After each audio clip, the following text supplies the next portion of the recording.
participar da novena em honra a São João Batista, este santo forte que nos ensina tantas coisas, principalmente, como nós estamos refletindo nessa novena, São João Batista nos ensina a amar a Deus, servindo os pobres.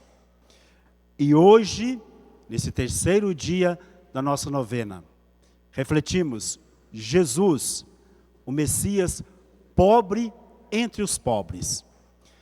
Mas São João Batista nos indica também o caminho da conversão, da vida autêntica. Um personagem muito forte, muito próximo a Jesus.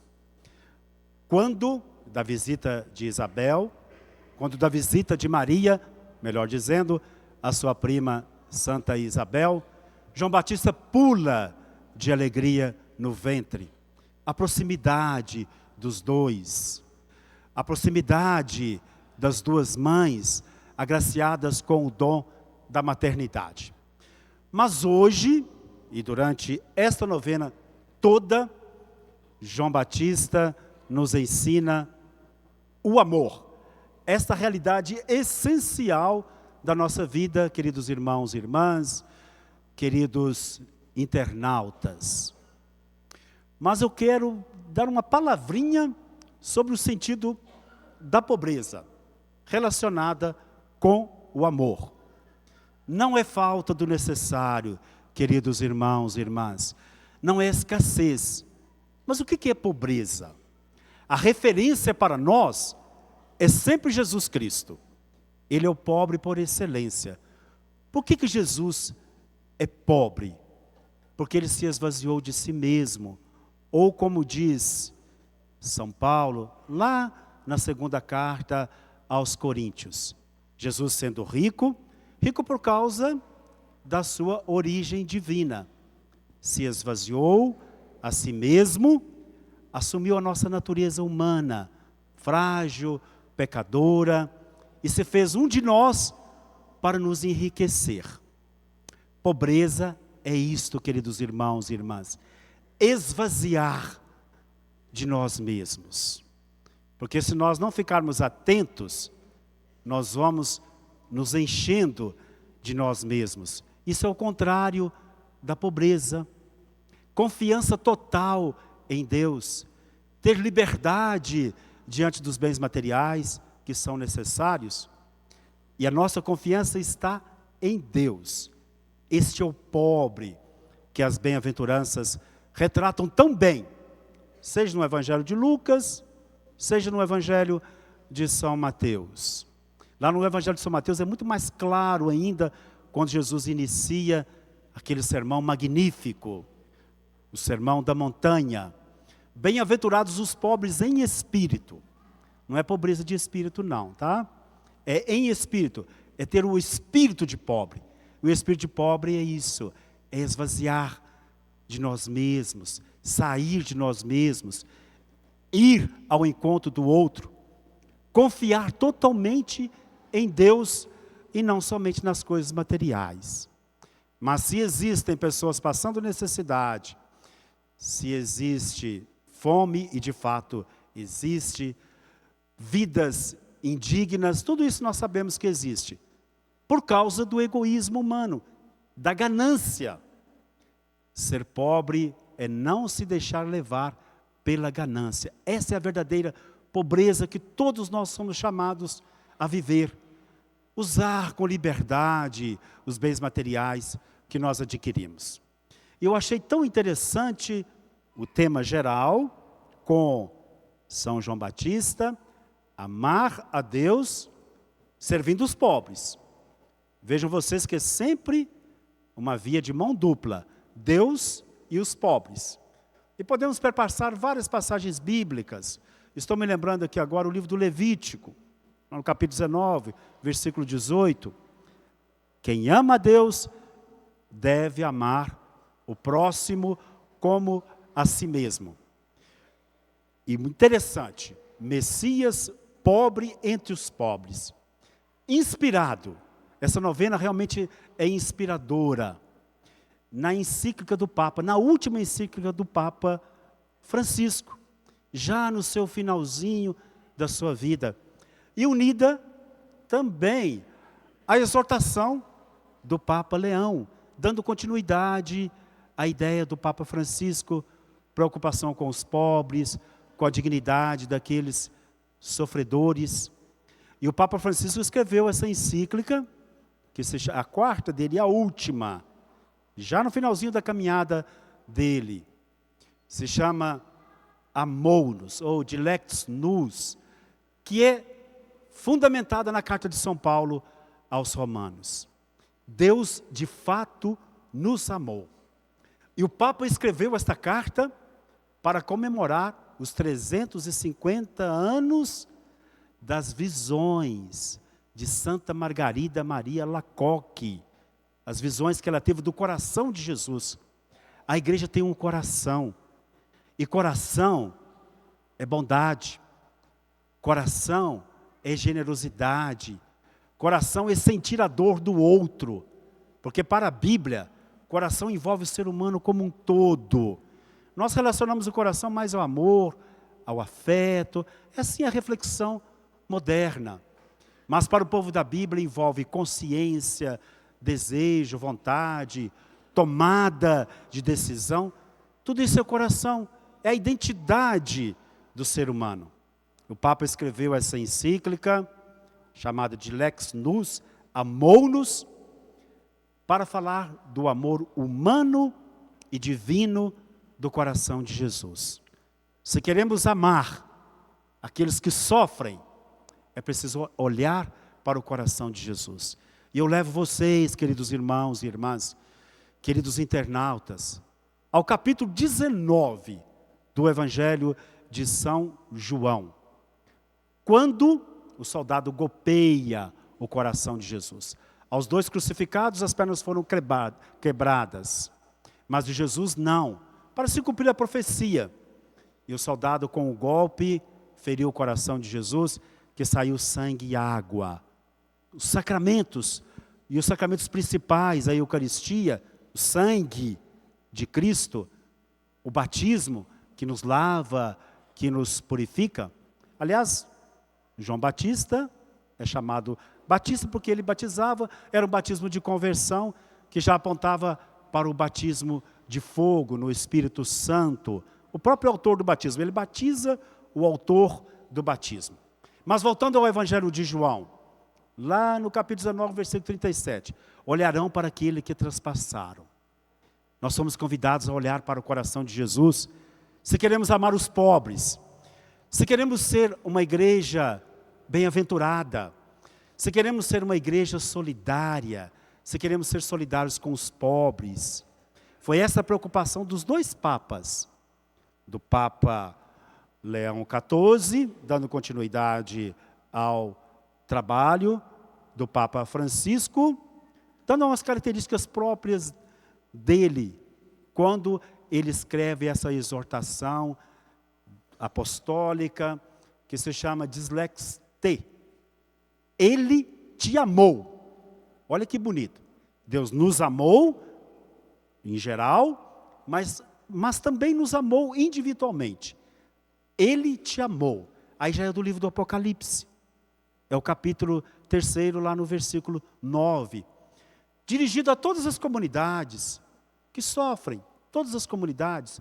Era, no caso, uma comunidade lá da Ásia Menor, chamada Laodiceia, que não tinha tanta importância nenhuma, comunidade excluída. Pode ser toda e qualquer comunidade. Essa certeza. Ele te amou. Ninguém pode se sentir abandonado na igreja, se de fato existir amor para com aqueles que mais sofrem. Ser solidários com eles, ter um coração capaz de se compadecer. Foi por isso que o Papa escreveu esta quarta encíclica, porque parece que o mundo vai se fechando cada vez mais ao amor de Deus, e vai se fechando cada vez mais o amor ao próximo. É para abrir o nosso coração a Deus e ao próximo. Que ótimo que vocês estão refletindo nesses dias essas duas encíclicas, melhor, uma encíclica é do Papa Francisco, a outra é uma exortação apostólica, tendo essa preocupação com aqueles que sofrem, com aqueles que são excluídos. E na Bíblia, os pobres, além de excluídos, é até discriminados com relação à sua própria fé, porque alguns associavam a pobreza ao pecado. Por exemplo, além da exclusão social, existia a exclusão religiosa. Vou dar o exemplo dos leprosos, que não poderiam nem conviver na comunidade, tinha que gritar a exclusão deles, por causa do contágio, eles achavam que era uma doença contagiosa. Hoje nós sabemos que a doença não é contagiosa. Hoje existem outras doenças que levam os seres humanos a ficarem afastados, longe do convívio, longe da alegria de viver em comunidade. E a igreja não é para isso. A igreja é para nos sentirmos amados, para nos sentirmos bem, porque é a igreja local dos bem-aventurados. E nós somos chamados, o Papa vai falar isso e vai reforçar demais, como igreja, devemos caminhar com a igreja, mas também ser solidários com aqueles que sofrem. Vamos olhar só o exemplo de Jesus. Eu poderia citar muitos exemplos na Bíblia de pessoas sofredoras, passando pelo Antigo Testamento. Tudo que se falou com relação àqueles que sofrem no Antigo Testamento, Jesus realizou de forma plena. Leva vocês até o profeta Isaías, no capítulo 61, ali a partir do versículo 1, pode ir até o versículo 5. O Espírito do Senhor está sobre mim, porque o Espírito do Senhor me ungiu para anunciar a boa nova aos pobres. Olha que interessante. Curar os corações feridos. Essa missão de Cristo é a nossa missão, curar corações feridos e anunciar o ano da graça. E olha como Jesus foi perseguido. Ele leu essa passagem, aí nós vamos lá para o Evangelho de Lucas, no capítulo 4. Jesus disse, hoje se cumpriu essa passagem da Escritura. E queriam lançá-lo no precipício. Como que Jesus sofreu perseguição. Já no nascimento, vamos pegar aí os dois evangelistas. Os dois primeiros capítulos do Evangelho de Lucas e também os dois primeiros capítulos, até o terceiro capítulo do Evangelho de São Mateus. Quando do nascimento de Jesus, aí a noite de Natal, é o Evangelho da noite de Natal.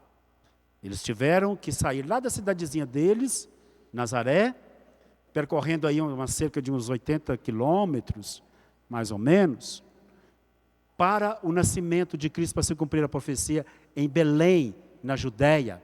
E não havia lugar para eles na hospedaria. Ele nasce no mais completo abandono. E quando nasce, é colocado numa manjedoura, onde os animais se alimentam, para dizer que Jesus é o pão da vida que nos alimenta. Depois do nascimento, tiveram que fugir do Herodes. Aí tudo isso está no capítulo 2 do Evangelho de São Lucas. A fuga para o Egito, que tristeza, que desolação.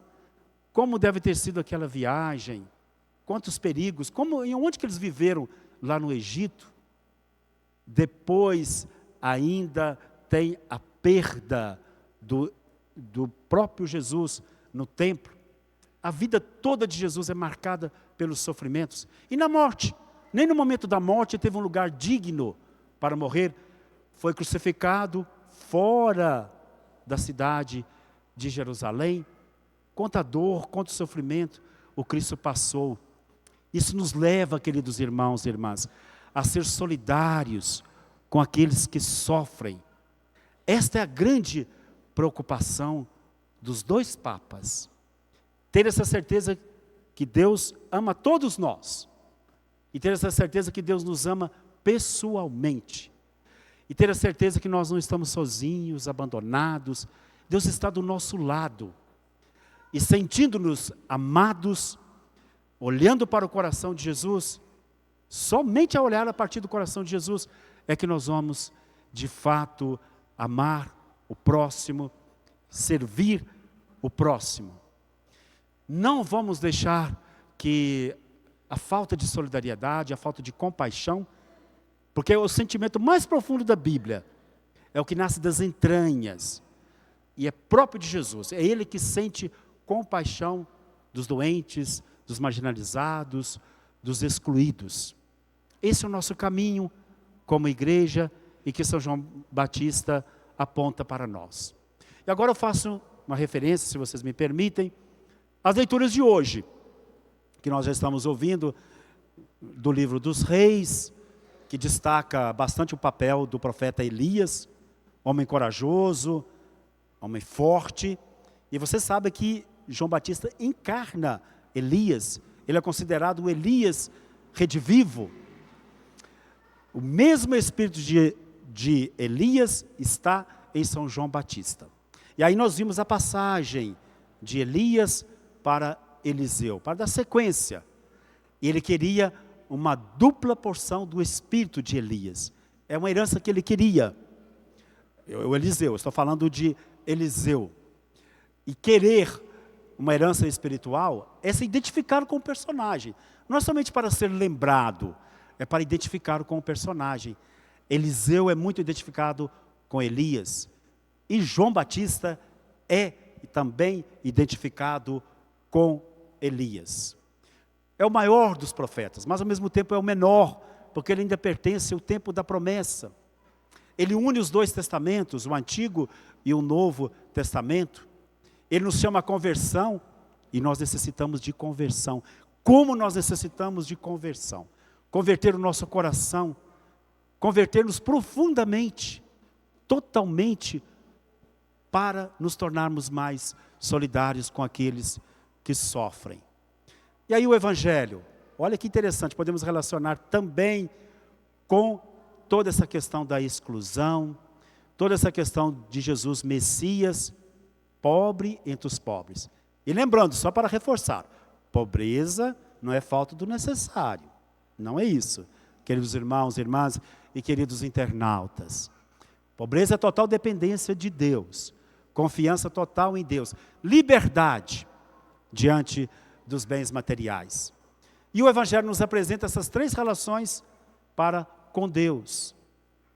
É o jejum e a esmola e a oração. Deus e o próximo. O que é o jejum? Aí nós precisamos também ir lá no profeta Isaías. É o capítulo 58. Eles jejuavam, mas parece que não viam nada de positivo no jejum. Por quê? Porque estava faltando o essencial, que é o amor ao próximo. Jejum é para abrir mão de algumas coisas nossas, até legítimas, em função do outro. Mais do que um preceito, é se preocupar com quem não tem o que comer, com quem não tem o que vestir. É isso, o jejum que agrada a Deus é dar abrigo a quem não tem.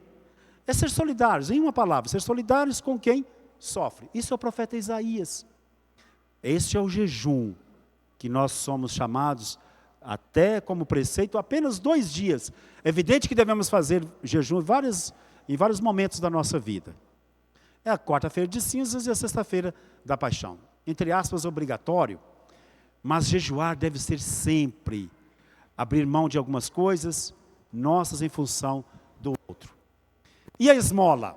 A esmola nos remete à realidade das diferenças sociais. Se existem pessoas pedindo esmolas, porque a sociedade é injusta. É injusta. E dar esmola não basta dar só umas moedinhas. É lutar para que a sociedade seja mais justa, mais humana, mais fraterna. É isso que é dar esmolas. E a oração? Intimidade com Deus. Para nos tornarmos mais próximos, para sabermos qual o significado do jejum, qual o significado da esmola, parte da oração, porque a nossa experiência com Deus, intimidade com Ele. Como João Batista era um homem profundamente religioso, corajoso, um homem coerente, autêntico. Aliás, o Evangelho também vai nos falar da autenticidade. Se alguém fizer jejum e vai mostrar que está fazendo jejum, se alguém dá esmola e vai mostrar ao outro que está dando esmola, não precisa disto. Que a mão esquerda não saiba o que faz a mão direita, ninguém precisa saber, não precisa fazer alarde. É a autenticidade. Deus nos vê, sabe das nossas intenções, sabe das nossas obras, daquilo que fazemos, não precisamos divulgar, porque senão nós vamos ser como os fariseus, como os hipócritas. Os hipócritas eram os atores e as atrizes da época, lá do mundo grego. Eles faziam representação. Com as coisas de Deus não podem ser assim. Tem que ser autênticas, verdadeiras. Que São João Batista nos ajude a nos tornarmos mais autênticos, mais solidários com aqueles que sofrem. Que o coração de Jesus nos faça mais humanos, mais simples, mais acolhedores. Porque isto, queridos irmãos e irmãs, é amar a Deus. E amar a Deus é servir os pobres. A exemplo do único pobre por excelência, Jesus Cristo. Messias pobre entre os pobres, que se esvaziou totalmente de si mesmo. Aí a carta de São Paulo aos Filipenses, da condição divina, mas abriu mão e assumiu a nossa condição humana, o mistério da encarnação, que se fez um de nós para nos salvar, para nos tornarmos mais humanos. Quanto mais nós somos solidários com aqueles que sofrem, mais nós vamos tornarmos mais humanos. Que São João Batista nos ajude. Vamos ficar de pé e agora vamos apresentar